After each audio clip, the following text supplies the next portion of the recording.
Ngayon ko lang gagawin yung request mo sis kasi kailangan ko munang matry yung powder na to bago ko i-review. Honest review lang tayo guys, doon lang tayo sa totoo. Tigilan nyo yung mga pa-hype-hype na video ninyo ha. Meron akong tatlong products, ayan guys. So meron tayong shade na 01. Yung 01 ay para sa mga pinakamapuputi yan. Pakita ko lang sa inyo yung shade. Tapos yung 02 naman para sa mga fair skin. Tapos ito namang 03 para sa mga morena. Ayan. Ngayon ang pipiliin ko ay itong si 02 kasi nga acidic ako. So ito waterproof daw mismo yung kanilang powder. Yes, totoo naman na waterproof siya guys. So kuha tayo dyan ng powder.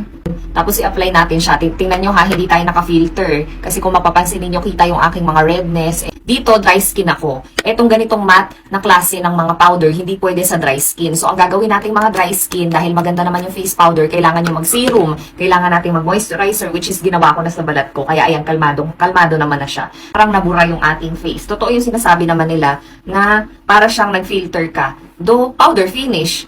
Medium coverage. See? Natakpan yung aking mga redness. Ito siya. Then, ito naman siya ngayon. Ayan. So, totoo naman na maganda ang kanilang powder. Ito matte finish, guys. Bagay ito sa mga oily skin. May oil control na rin siya. Nakikita nyo naman. Ito. Wala tayong filter, ha? Ayan. Ayan yung itsura ng face natin. May pula-pula. Puro redness. Dito ay wala. Basain naman natin ngayon mismo yung face natin. Kasi sabi nila waterproof naman daw ito.